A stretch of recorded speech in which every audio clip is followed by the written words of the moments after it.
Bien-aimés de Dieu, nous sommes dans l'année de bénédictions débordantes, de bénédictions abondantes. Alléluia, c'est la grâce que Dieu déverse sur nous. Et ce matin, nous avons parlé de Salomon. Salomon, cet homme de Dieu qui a accédé au trône par la grâce et la faveur de Dieu, a montré son zèle, a montré son amour envers Dieu, en effectuant un déplacement avec son assemblée. Ils ont été à Gabaon, une localité située à 15 km de Jérusalem, pour y chercher la face de Dieu. Ils sont allés pour chercher, pour entrer dans sa présence et recevoir quelque chose venant de lui. Et il a offert en une journée 1000 holocaustes. 1000 holocaustes. Ce n'est pas 10, ce n'est pas 100, mais 1000. Waouh, il faut vraiment aimer Dieu pour le faire.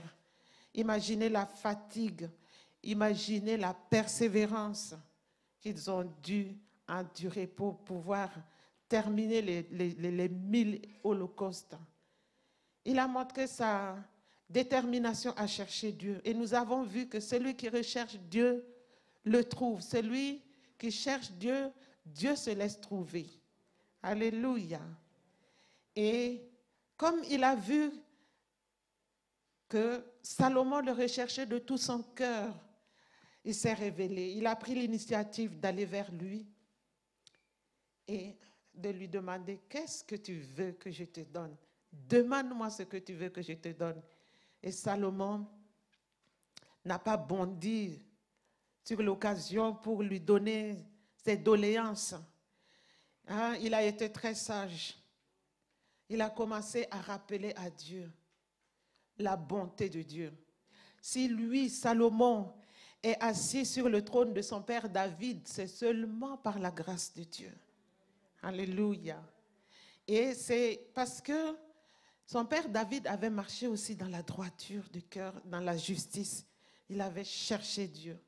Et Salomon a rappelé cela à Dieu. Et il lui a dit, souviens-toi que tu as dit que tu vas m'accorder la paix. Tu vas accorder la paix à mon règne. Souviens-toi de toutes les promesses que tu avais faites à mon sujet, à mon père David. Avant maintenant de demander, de répondre à la question de Dieu, il dit, papa, je suis jeune. Tu me donnes en charge un peuple nombreux, à peu près 6 millions, alors que je n'ai que 20 ans. Et ce n'est pas n'importe quel peuple, c'est ton peuple, le peuple que tu as choisi, le peuple que tu aimes, le peuple que tu défends. Ah, viens à mon aide. Parce que je dois sortir et rentrer devant ce peuple-là. Je dois me comporter en un bon berger. Je te demande, s'il te plaît, 2 choses. L'intelligence et la sagesse. Et cela a plu à l'Éternel parce que ça venait du plus profond de son cœur. Dieu a vu que c'était vraiment ce qu'il y avait dans son cœur puisqu'il l'a dit. Alors, il lui a donné non seulement la sagesse, l'intelligence, mais il lui a donné ce qu'il n'avait pas demandé, des richesses, c'est écrit, des richesses, des biens, de la gloire. Waouh! Qu'aucun roi n'a expérimenté, avant lui et après lui. Et c'est ce que le Seigneur nous a adressé ce matin, que nous puissions chercher la justice de Dieu, le royaume et la justice de Dieu. De ne pas nous attarder sur les choses secondaires. Attardons-nous sur les choses spirituelles. Demandons la dotation spirituelle pour accomplir notre mission en 2022. Parce que le bishop est parti, mais l'œuvre doit continuer. Et le Seigneur nous avait dit, quel que soit ton rang, Salomon était roi, il était assis sur le trône et Dieu avait affermi son règne. Mais il s'est humilié devant Dieu, il a demandé l'intelligence et la sagesse pour conduire le peuple de Dieu, pour paître le peuple de Dieu, pour accomplir la mission. Et c'est ce que Dieu veut de chacun de nous. Quel que soit ton appel, quel que soit le don que Dieu a mis sur toi, qui te distingue, hein? Parce que les dons, ça distingue. Quand quelqu'un travaille dans l'église, n'est pas assis, ça le distingue. La distinction vient de l'activité. Quel que soit ce que tu fais dans l'église, dans la pyramide sociale, quel que soit le niveau où tu te trouves, Dieu t'appelle justement à être comme Salomon qui a demandé la sagesse, c'est-à-dire la capacité de bien se conduire, tout simplement. Et la sagesse, c'est ce que Dieu nous a adressé ce matin. Et maintenant, nous allons parler d'une femme dans l'Ancien Testament. Elle s'appelle Abigail ou Abigail, comme voilà, vous voulez. C'est le père de l'enthousiasme. J'ai donné le nom de Abigail à ma fille parce que 7 semaines plus tard, j'ai perdu Myriam. Dieu nous a donné une fille après Azaël. Elle était chouchoutée de l'église puisqu'on habitait au-dessus de l'église. Mais 7 semaines plus tard, le Seigneur l'a reprise. Et 1 an plus tard, jour pour jour, ils ont la même date de naissance. Myriam est née telle date aujourd'hui et l'année qui suivait, la même date, mademoiselle est venue au monde.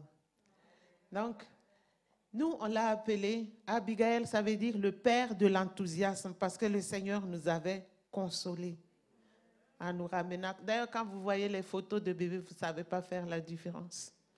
Donc, Abigail, le père de l'enthousiasme, était une femme bénie de Dieu. Parce que le thème du mois de février, c'est « Hommes et femmes bénis de Dieu ». Donc, nous allons parler de Abigail. Vous connaissez Abigail, non? Voilà, on va rappeler l'histoire. Donc, nous allons lire dans 1 Samuel 25, on va lire 7 versets, 30 à 37. 30 à 37. Normalement, les femmes qui ont eu des cours avec moi, des sessions avec moi, doivent se retrouver. Ça doit être une révision partielle pour vous, parce qu'on a parlé de ça. Alléluia. 1 Samuel 25, versets 30 à 37. Je lis. Lorsque l'Éternel aura fait à mon Seigneur tout le bien qu'il t'a annoncé et qu'il t'aura établi chef sur Israël, mon Seigneur n'aura ni remords, ni souffrance de cœur pour avoir répandu le sang inutilement et pour s'être vengé lui-même. Et lorsque l'Éternel aura fait du bien à mon Seigneur, souviens-toi de ta servante. David dit à Abigail, « Béni soit l'Éternel, le Dieu d'Israël, qui t'a envoyé aujourd'hui à ma rencontre. Béni soit ton bon sens et béni sois-tu, toi qui m'as empêché en ce jour de répandre le sang et qui as retenu ma main. Mais l'Éternel, le Dieu d'Israël, qui m'a empêché de te faire du mal, est vivant. Si tu ne t'étais hâté de venir au-devant de moi, il ne serait resté qui que ce soit à Nabal d'ici à la lumière du matin. » Et David prit de la main d'Abigail ce qu'elle lui avait apporté et lui dit, « Monte en paix dans ta maison. Vois, j'ai écouté ta voix et j'étais favorablement accueilli. » Abigail arriva auprès de Nabal et voici, il faisait dans sa maison un festin comme un festin de roi. Il avait le cœur joyeux et il était complètement dans l'ivresse. Elle ne lui dit aucune chose, petite ou grande, jusqu'à la lumière du matin. Waouh! Mais le matin, l'ivresse de Nabal s'étant dissipée, sa femme lui raconta ce qui s'est passé. Le cœur de Nabal reçut un coup mortel et devint comme une pierre. Waouh! Vous pouvez vous asseoir. Nous bénissons le Seigneur. Pourquoi peut-on dire qu'Abigail est une femme bénie de Dieu? On peut se poser cette question. Pourquoi? Qu'est-ce que ça a à voir avec la bénédiction de Dieu? La bénédiction de Dieu ne se mesure pas autrement que par les actes. Elle a posé des actes. Ce sont des actes. Ce sont ces actes qui sont en train de parler en sa faveur aujourd'hui. Oui, elle a posé des actes qui montrent qu'elle a une dotation surnaturelle pour accomplir une mission. Elle a posé des actes. Elle a posé des actes qui montrent qu'elle a reçu la bénédiction illimitée, débordante et abondante. Ce qui l'a distinguée, ce n'est pas le rang social, parce qu'elle n'était pas n'importe qui. Ce n'était pas lié à sa richesse non plus, ou à sa position de femme de. Je suis la femme de. Vous ne connaissez pas mon mari, non? Lui, c'est mon mari, la femme de. Non, ça n'a pas dépendu de cela. Elle a été distinguée de par son comportement qui vient de son être intérieur. Alléluia. Vous me suivez? Ok. Elle a été distinguée de par la nature de son cœur et de par le dépôt qui était en elle. L'appartenance sociale n'a rien à voir avec cela. Alléluia. Oui, le rang social n'a rien à voir. Elle a démontré par ses actes qu'elle est une femme valeureuse, une femme vertueuse, une femme qui craint l'Éternel. Alléluia. C'est par ses actes. Et nous allons voir les actes qui font qu'on peut dire qu'Abigail était bénie par Dieu. Le premier acte, c'est qu'elle a joué le rôle de médiation. Nous pouvons lire du verset 30 à 31 pour les comprendre. Je préfère lire, si vous pouvez me le projeter. Lorsque l'Éternel aura fait à mon Seigneur tout le bien qu'il t'a annoncé et qu'il t'aura établi chef sur Israël, mon Seigneur n'aura ni remords ni souffrance de cœur pour avoir répandu le sang inutilement et pour s'être vengé lui-même. Et lorsque l'Éternel aura fait du bien à mon Seigneur, souviens-toi de ta servante. Elle a joué le rôle de médiateur ici. Et j'ai interrogé le dictionnaire pour savoir c'est quoi un médiateur. C'est une personne qui s'entremet pour résoudre un conflit, pour faciliter un accord. Suivez très bien. Hein? C'est un intermédiaire qui aide deux parties à trouver elles-mêmes une solution à l'amiable. Son intervention permet donc d'éviter un procès. Donc, si les deux personnes allaient comparaître en justice, ça va s'arrêter là. Ils n'auront pas à comparaître devant le juge. Et voilà la définition de médiateur. Et nous savons dans la parole de Dieu qu'il n'y a qu'un seul intermédiaire, un médiateur entre Dieu et les hommes. C'est notre Seigneur Jésus. Il nous a séparés. La condamnation, la colère de Dieu qui était sur nous ne l'est plus parce que Jésus a joué ce rôle. Et là, nous allons voir comment elle a joué le rôle de médiateur. Si nous descendons à partir du verset 21 et verset 22, nous allons voir dans quelles conditions était en marche David avec sa troupe vers la maison de Nabal. Parce que quelque chose s'est passé. Et là, il était tout furieux, il n'était pas content de Nabal. David avait dit, c'est bien en vain que j'ai gardé tout ce que cet homme avait dans le désert et que rien n'a été enlevé de tout ce qu'il possède. Il m'a rendu le mal pour le bien. Que Dieu traite son serviteur David dans toute sa rigueur si je laisse subsister jusqu'à la lumière du matin qui que ce soit de tout ce qui appartient à Nabal. Waouh! Qu'est-ce que Nabal a fait? Nabal avait ses serviteurs, avait envoyé son troupeau, avait confié son troupeau à des serviteurs qui s'en sont occupés. Bon, le français, ce n'est pas ma langue maternelle. Ils se sont occupés de ce troupeau Et il s'est trouvé que David, dans sa fuite, a servi de muraille de protection contre les voleurs, contre les lions, contre tout animal qui pouvait ravir les troupeaux. Donc, le troupeau a grandi en nombre, il était en nombre intégral. Et Nabal était parti pour faire la tonte de ses brebis, de ses moutons. Et c'était une fête, quand ils ont fini la tonte, ils devaient célébrer cela. Donc il y avait à manger et à boire en quantité industrielle. Et David, qui entend cela, envoie ses serviteurs, quelques serviteurs, pour aller demander à Nabal de quoi manger parce qu'il a faim. Et Nabal dit, qui est David, fils d'Isaïe? Moi, je ne le connais pas. Peut-être que c'est un esclave qui s'est enfui et il est en train de faire le malin ici. Il a rudoyé les serviteurs de David. Et moi, je suis convaincue que sur le territoire d'Israël, il n'y avait personne qui ne connaissait l'histoire de David. Tout le monde savait que David avait terrassé Goliath et qu'il était en fuite. Mais cet homme avait un cœur dur, il était méchant, il n'a pas voulu partager. Et c'est pour cela que David a parlé comme ça. Il était en marche, il a rassemblé sa troupe. Allons, on va aller chez Nabal.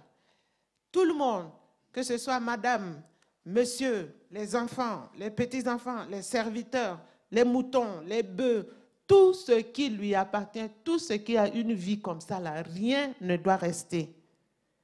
Et puis, il en avait la capacité parce qu'il était exercé et il avait exercé ceux qui le suivaient au combat. C'était un grand bandit, un bandit de chemin. Il allait rasier, il pouvait apparaître dans un territoire comme ça, tuer, ramasser le butin et puis s'enfuir. C'est comme ça qu'il a exercé ceux qui fuyaient là. Et ils sont devenus des grands guerriers. Donc, ce n'était pas compliqué pour David quand il allait arriver. Et voilà ce que Abigail a fait comme plaidoirie. Parce que David avait de quoi accuser et faire ce qu'il voulait. Mais là, Abigail,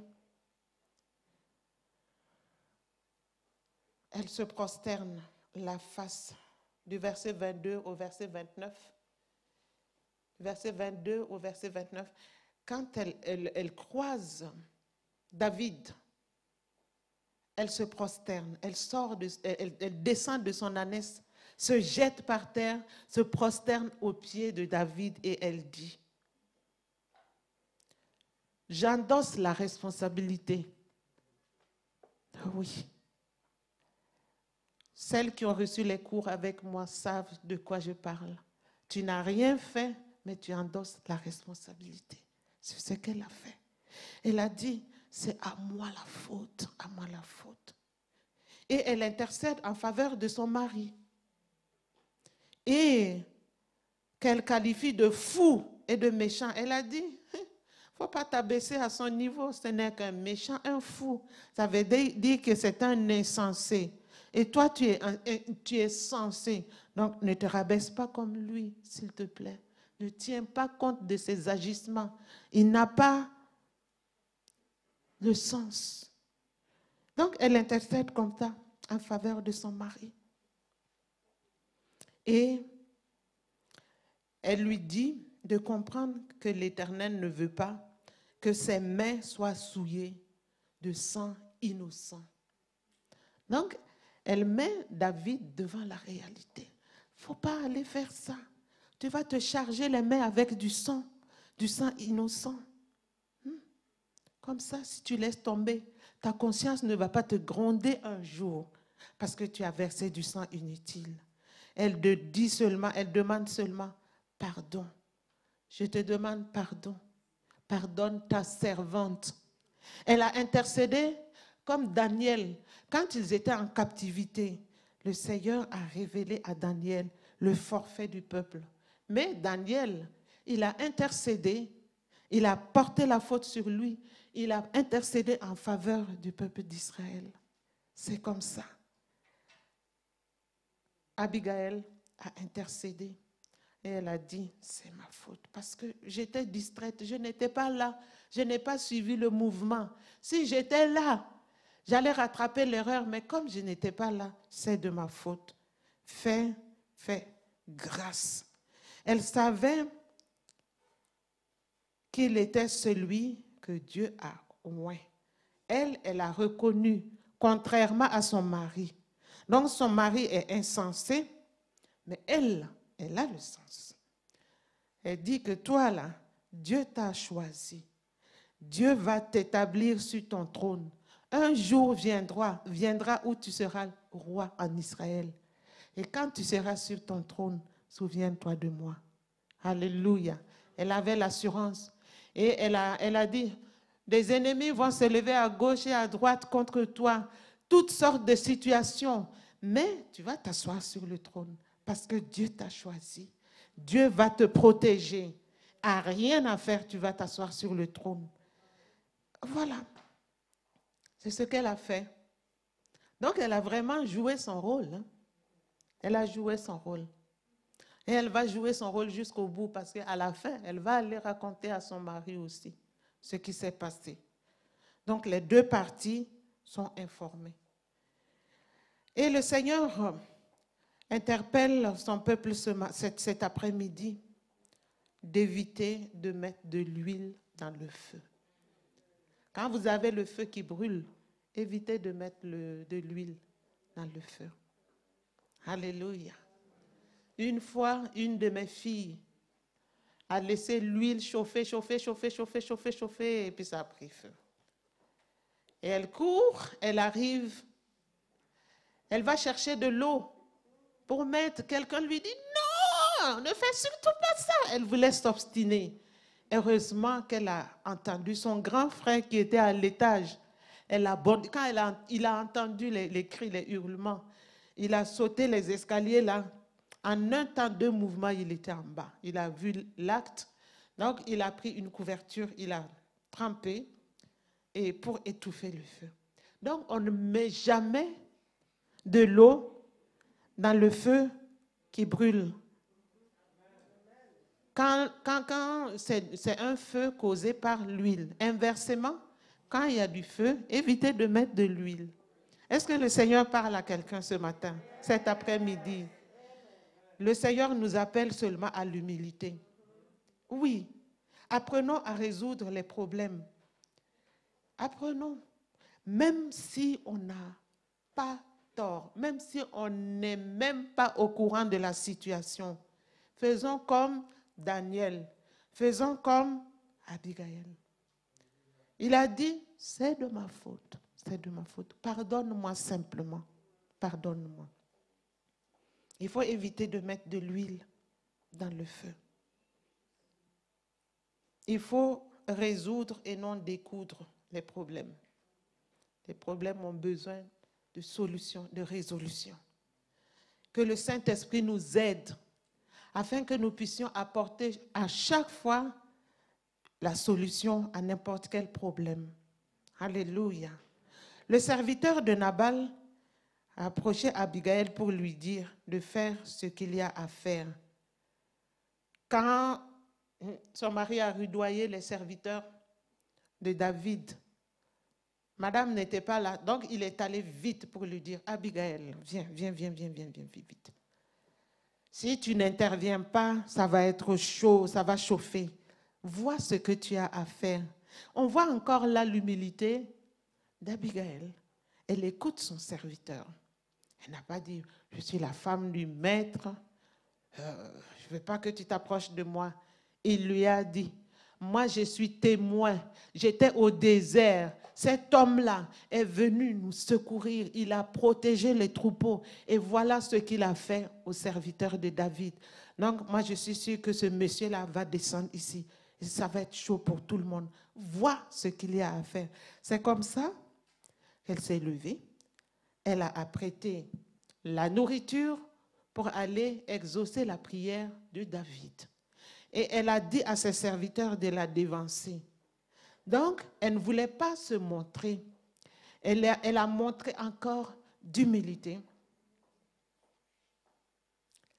Elle n'est pas allée dire non plus à son mari, hey, toi là, qu'est-ce que tu crois? Hein? J'ai entendu ce qui s'est passé. Ça ne va pas. Tu ne connais pas ce monsieur, il est dangereux et tout ça. Non, non, non, non, non, non, non. Elle s'est levée, elle a apporté la solution. Parce qu'elle sait qui c'est. Le serviteur lui a dit même, ce monsieur-là, ton mari, monsieur ton mari, personne ne peut lui parler. Parce que si je lui dis, ça va me chauffer. Donc c'est pour ça que je suis venue te voir ce qu'il y a à faire. Donc elle s'est levée, elle a dit au serviteur, dévancez-moi. Et elle a pris l'ânesse, elle est passée par un autre chemin, là où il y a l'ombrage, pour ne pas se faire remarquer. Quand tu fais quelque chose, quand tu donnes de ta main droite que ta main gauche ne sache pas. Ce n'est pas la peine de montrer à tout le monde. Ça, là, c'est moi qui ai fait. Ça, c'est moi qui ai donné. Non. Non, non, non, non, non. Elle est passée sous l'ombrage pour ne pas être aperçue. Parce qu'elle est discrète. Elle a usé de discrétion. Waouh. Abigail est bourrée d'enseignements. Je demande aux femmes de lire 1 Samuel 25, de faire des recherches, étudier et devenir comme elle. Vous allez voir que dans votre maison, là, ça va changer. Beaucoup de choses vont changer. La responsabilité de la femme dans la bonne marche de la maison, ça va beaucoup changer. Alléluia. Donc, elle arrive maintenant dans cette condition devant David et elle se presse de descendre de son ânesse. Quand le serviteur lui a parlé, elle n'a pas dit « Ah, demain ou après-demain, j'irai ». Non, elle a hâté ses pas tout de suite. Et quand elle a vu aussi, elle s'est humiliée, elle s'est jetée devant le roi David pour lui adresser cette prière d'intercession en faveur de son mari. Et elle a endossé la responsabilité. Madame Nabal a fait tout le nécessaire sans tapage. Elle a su jouer son rôle de médiateur. Alléluia. Et le Seigneur nous interpelle cet après-midi pour que nous soyons comme Madame Nabal. Madame Nabal. Alléluia. Que Dieu nous vienne en aide. Que Dieu aide quelqu'un cet après-midi à éviter de mettre de l'huile dans le feu, à apporter la solution à tous les problèmes, à surtout apprendre à endosser les responsabilités. Surtout, si tu joues un rôle de responsable dans l'Église, un rôle de responsabilité, il faut savoir assumer les responsabilités. Parce que tu es devant tout ce qui se fait derrière toi, tu en es responsable. Il ne faut pas oublier ça. On est responsable. Alléluia. Que Dieu intervienne. Que Dieu intervienne. C'est ce qui est difficile dans le monde où nous nous trouvons. Ah non, c'est pas moi. Ah non, c'est pas moi. C'est comme au jardin d'Éden. Non, c'est pas moi, c'est la femme que tu m'as donnée. La femme aussi dit, ah non, c'est pas, c'est le serpent. Oui. Et ça continue jusqu'aujourd'hui. Ça continue. Mais Dieu nous dit non. Ça c'est résolu. Révolu plutôt. Passer à une vitesse supérieure, à un niveau supérieur. Alléluia. Je vais quand même parler aux femmes. On vient me voir. Mon mari ci, mon mari ça. Mon mari ci, mon mari ça. Mon mari ci, mon mari ça. Ah, ah. J'écoute tout jusqu'au bout. La personne va s'attendre à ce que je dise, ah, je vais voir ton mari et je vais lui dire toutes les vérités. Il n'a pas le droit de... Hein? Non, non, non, non, non, non. Il y a des passages bibliques, il y a beaucoup de passages concernant les femmes. Je fais ressortir ta responsabilité à toi. Ah oui, c'est comme ça que je procède. À la fin des sessions, tu vas te retrouver. Ah, S'il est devenu comme ça, c'est à cause de moi. S'il est ça, c'est à cause de moi. Vous voyez? Sachez porter les responsabilités sur vous. Sachez que si votre mari est comme ça, je ne vais pas dire que tout, c'est vous. Mais vous avez votre part. Vous pouvez arranger les situations. Il y a beaucoup d'exemples. En 8 sessions, si vous venez me voir en 8 sessions, votre couple va changer, à moins que vous soyez comme Nabal, un cœur endurci. En tout cas, je suis là à votre disposition. Oui. Les sessions de 1 heure par semaine. Donc, en 8 semaines, Dieu fera grâce pour que votre foyer change. Oui. Deuxième acte que Abigail a posé, c'est la sagesse. C'est l'acte de bon sens. Versets 32 à 33. David dit à Abigail, « Béni soit l'Éternel, le Dieu d'Israël, qui t'a envoyé aujourd'hui à ma rencontre. Béni soit ton bon sens. » C'est ce que David a dit. « Béni soit ton bon sens. Béni sois-tu, toi qui m'as empêché en ce jour de répandre le son et qui a retenu ma main. » Donc vous voyez, ici, elle a fait preuve de bon sens, c'est-à-dire de sagesse. Le contraire de bon sens, c'est insensé. Quelqu'un qui est fou, bon, il peut avoir un sens quand même. Non, je me contredis. Quelqu'un qui est bête, c'est quelqu'un qui ne comprend rien du tout. Lui, on peut l'excuser parce qu'il n'est pas capable de, peut rien comprendre. Tu lui dis de dire I, il va te dire O. Il ne peut même pas comprendre pour prononcer le mot I. Papa nous a dit que dans sa classe, là, à la première année, l'instituteur a pleuré parce qu'il y avait un cancre dans leur classe. Pour lui faire dire I, là, c'était impossible. Il disait tout sauf I.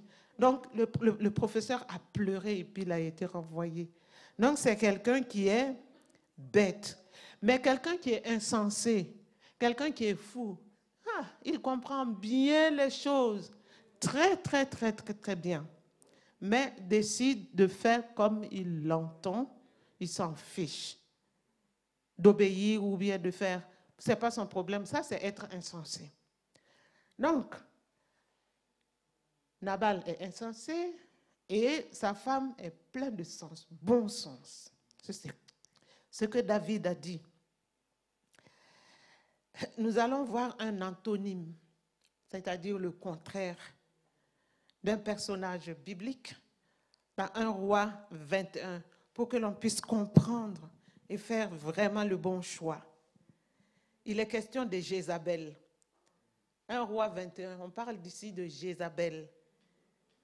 Un antonyme de Abigail. Elle a agi vraiment en insensé. Je ne vais pas lire l'histoire, vous pouvez la lire et vous allez voir. D'ailleurs, on parle de Jézabel aussi dans Apocalypse. Elle a agi en insensé, elle a comploté contre Naboth pour qu'il soit lapidé et elle a livré la vigne de Naboth à son mari Akab. Le roi voulait négocier, mais en Israël, un héritage ne se vend jamais. Un héritage, c'est un héritage. On ne doit jamais blaguer. Que tu sois roi ou pas, cette fois-ci-là, c'est mon héritage à moi, je ne vais pas te donner. Alors, il était triste. Et Madame Akab dit, c'est toi qui es roi en Israël ou bien c'est Naboth? Laisse-moi agir. Donc, elle a agi en insensé. Elle a versé du sang. C'est tout à fait le contraire d'Abigail qui a empêché de verser du sang. Alléluia. Ésaïe 54, verset 15 dit, « Si l'on forme des complots, cela ne viendra pas de moi. Quiconque se liguera contre toi tombera sous ton pouvoir. Bien-aimé, Abigail n'a pas fait des complots contre son mari Nabal. Elle savait bien que c'était un méchant, un fou, mais elle n'a pas comploté contre lui pour que la mort soit sélective, que ce soit une mort chirurgicale. Quand David va arriver à la maison seulement, c'est Nabal, parce que c'est lui, il est comme ça. Non, non, non, non. Elle a intercédé pour tout le monde. Alléluia. Une personne remplie du Saint-Esprit ne forme pas de complot. Écoutez-moi bien, les complots ne viennent pas de Dieu. Donc, quelqu'un qui est rempli du Saint-Esprit ne forme pas de complot. Alléluia. Le complot n'est pas une dotation surnaturelle pour accomplir une mission divine. C'est le contraire. Car aucun complot ne vient de Dieu.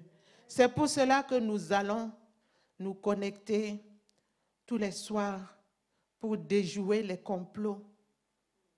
Tous les projets de l'ennemi contre El Shaddai, nous allons les déjouer. Nous allons prier. Parce que le diable attend des occasions favorables pour agir. Il sait que le peuple de Dieu est sonné par la disparition du bishop Adama. Il y a beaucoup qui sont encore en bas, qui sont encore dans la vallée. Et il va venir dans la vallée pour pouvoir attaquer. Et nous allons lui montrer que même dans la vallée là, Dieu est là. Il est le Dieu de la vallée. Ah! Il va revenir encore pour dire, on va l'attaquer quand il sera au sommet. On va monter au sommet. Et il faut que l'ennemi se rende compte que notre Dieu est au sommet, à la montagne. Donc préparons-nous. On va se lever contre l'ennemi. On ne va pas attendre, on va le dévancer. Alléluia. Parce que c'est des moments comme ça. Le diable a attendu des moments favorables pour attaquer Jésus. Hein. C'est des moments de faiblesse. C'est pendant ces moments qu'il vient. Et il sait qu'à El Shaddai, on traverse des moments compliqués et difficiles. Alors il va venir. Il y aura des complots internes, des complots externes. On ne va pas accepter. Alléluia. Dans les loges là, il y a les décisions qui se prennent contre El Shaddai du Luxembourg. Dans les sociétés secrètes, il y a des décisions qui se prennent. Mais nous n'allons pas accepter. Nous allons annuler toutes ces décisions, toutes paroles prises dans les sociétés secrètes contre nous, nous allons les annuler. Alléluia. Donc, nous allons continuer. Nous avons fini les actions de grâce. Maintenant, on va attaquer. Et puis, on va faire l'offensive, la défensive. Oui, parce que nous savons qu'à côté d'une bénédiction, il y a aussi l'ennemi qui est là. Dieu prépare des bénédictions illimitées, débordantes et abondantes pour nous. Mais à côté, l'ennemi ne dort pas. Lui aussi, il se lève pour contrer. Donc, on va se rencontrer tous les soirs. Bon, je pense que concrètement, c'est un peu difficile pour les gens qui travaillent de venir à l'audiovisuel. Donc, on va faire encore comme les autres fois au studio. Donc, connectez-vous pour prier. Et n'attendez pas seulement qu'on se connecte. Il faut être conscient de l'état dans lequel nous nous trouvons. Et mettez-vous à combattre contre les plans de l'ennemi, contre les complots. Parce qu'il y a des Jézabel qui se lèvent contre nous. Oui, qui travaillent dans l'ombre. Mais que Dieu les expose. Il y a l'esprit de séduction qui se lève contre El Shaddai. Que Dieu les expose. Que Dieu envoie la confusion dans leur camp. Que ce soit les personnes même qui s'exposent d'elles-mêmes. On n'aura pas besoin de dire tel a fait ça.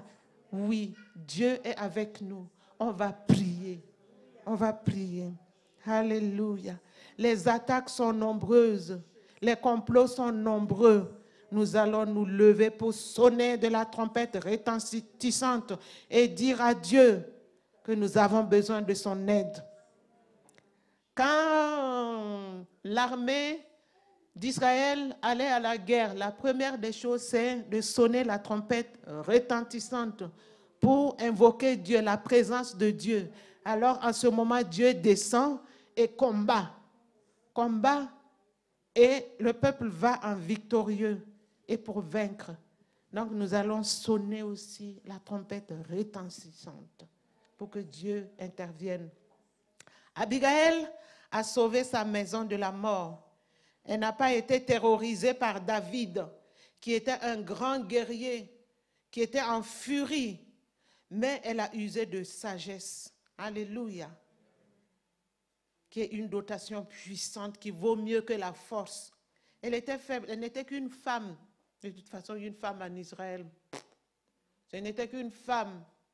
Mais elle avait une arme puissante, la sagesse. La sagesse peut dompter n'importe qui. D'ailleurs, il est dit dans Ecclésiaste 9, versets 14 à 16. Il y avait une petite ville avec peu d'hommes dans son sein. Un roi puissant marcha sur elle, l'investit et éleva contre elle de grands forts. Il s'y trouvait un homme pauvre et sage, qui sauva la ville par sa sagesse. Et personne ne s'est souvenu de cet homme pauvre. Et j'ai dit, la sagesse vaut mieux que la force. Cependant, la sagesse du pauvre est méprisée et ses paroles ne sont pas écoutées. Mais ici, elle a usé de sagesse et elle a su calmer la fureur d'un grand lion qui arrivait pour dévaster sa maison. Donc pour nous, en tout cas, Dieu insiste ces derniers jours-là sur la sagesse. Si vous suivez bien, Dieu nous dit, Dieu nous parle de la sagesse. Donc Dieu veut que nous soyons sages, que l'esprit de Jézabel soit extirpé du milieu de nous, que l'esprit de séduction, de méchanceté soit vaincu du milieu de nous. Et l'esprit de méchanceté, de séduction qui vient de l'extérieur n'ait pas d'impact sur El Shaddai. Levons-nous et combattons au nom de Jésus-Christ notre Seigneur. Le troisième acte que Abigail a posé et qui fait que nous disons qu'elle a été bénie par Dieu, c'est qu'elle a su procurer la paix. Du verset 33 à 34. Mais l'Éternel, le Dieu d'Israël, qui m'a empêché de te faire du mal, est vivant. Si tu ne t'étais hâté de venir au-devant de moi, il ne serait resté qui que ce soit à Nabal d'ici la lumière du matin. Il répète parce que c'est vraiment important, c'est ce qu'il allait faire. Donc David a répété ça encore. Et David prit de la main d'Abigail ce qu'elle lui avait apporté et lui dit, monte en paix dans ta maison. Vois, j'ai écouté ta voix et je t'ai favorablement accueilli. Matthieu 5, 9 nous dit, heureux ceux qui procurent la paix, car ils seront appelés fils de Dieu. Alléluia. Et nous avons chanté tout à l'heure, on a dit que nous sommes enfants de Dieu. Nous sommes fils de Dieu si nous savons procurer la paix. La paix au-dedans se voit au dehors. L'objectif de la paix, c'est pour qu'elle se manifeste dehors. Donc, il faut d'abord avoir la paix à l'intérieur pour pouvoir la distribuer. Là où il y a le trouble, on ne va pas là où il y a la paix, ça ne sert à rien. C'est là où il y a le trouble qu'on doit être à même de distribuer la paix qui est en nous. Alléluia. Et Abigail est fille de Dieu et nous pouvons l'affirmer aujourd'hui qu'elle est fille de Dieu parce qu'elle a procuré la paix à sa maison. Elle a agi selon l'Esprit de Dieu. Oui, nous qui avons l'Esprit de Dieu en nous, nous devons nous distinguer aussi de par la paix que nous distribuons autour de nous. Parce que la parole de Dieu nous dit de ne devoir à personne rien que la paix. Dieu veut que nous soyons comme Abigail, femme d'un fou, mais pleine de bon sens. Alléluia. Les contradictions. Femme d'un fou, mais pleine de bon sens. Dieu veut que nous marquions la différence. C'est possible d'être différent du milieu ambiant dans lequel nous nous trouvons. parce que ça se passe au-dedans. Tout se passe au-dedans de nous. Alléluia. Autant que cela dépend de nous, soyons en paix avec tous les hommes, même avec ceux que nous considérons comme fous. Éloignons-nous du mal et faisons le bien. Recherchons et poursuivons la paix. Efforçons-nous à conserver l'unité de l'Église par le lien de la paix. L'année 2021 a été l'année de l'unité. Et nous avons vu vraiment la manifestation de l'unité. Donc, il faut la conserver par le lien de la paix. Nous ne voulons pas qu'on mette de l'huile dans un feu quelconque à El Shaddai. Quatrième point, parce que, voilà, quatrième axe que Abigail a posé, c'est la maîtrise de soi. La maîtrise de soi. Je lis. Abigail arriva auprès de Nabal et voici, il faisait dans sa maison un festin comme un festin de roi. Il avait le cœur joyeux et il était complètement dans l'ivresse. D'après que quand on boit l'alcool, on devient joyeux. On oublie tout, on chante. Mais ça ne va pas. Elle ne lui dit aucune chose, petite ou grande, jusqu'à la lumière du matin. C'est très important.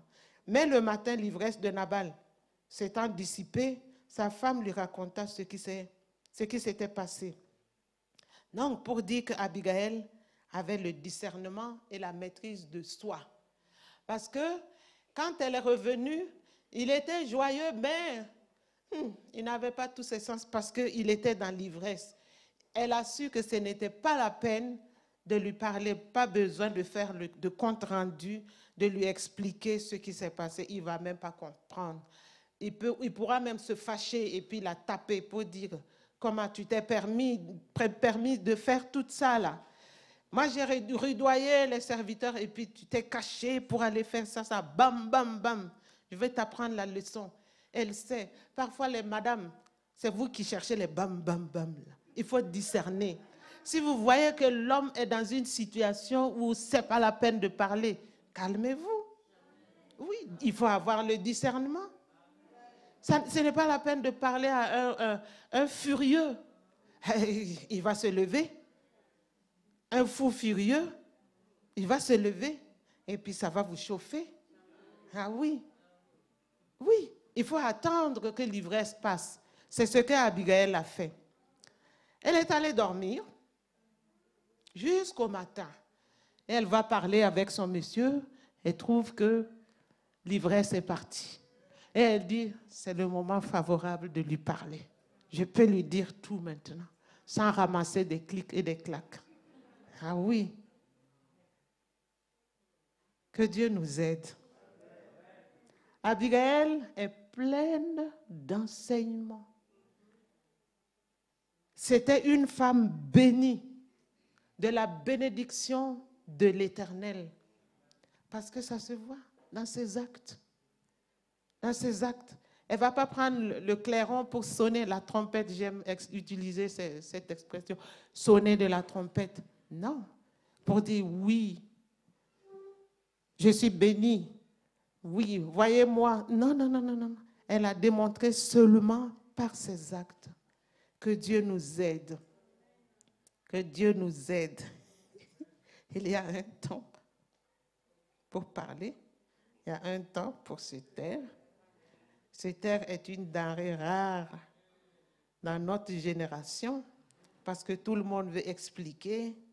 Oui, mais ce n'est pas toujours nécessaire.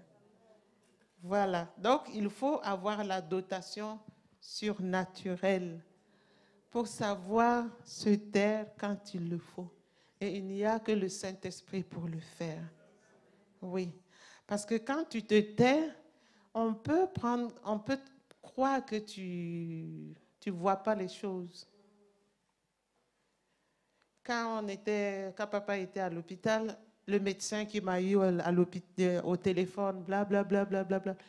Et par rapport aux réponses que je lui donnais, mais madame, est-ce que vous mesurez le danger ou bien la situation de votre... C'est comme si il voulait dire, mais madame, vous ne comprenez rien, quoi. Mais ce n'est pas non. Ce n'est pas parce que je ne comprends pas. Oui, il y a des moments où il faut parler, des moments où il faut se taire. Que Dieu nous aide, surtout nous les... Ah, c'est bien, c'est bien, c'est bien. Donc, nous allons nous lever et prier par rapport à la parole de Dieu.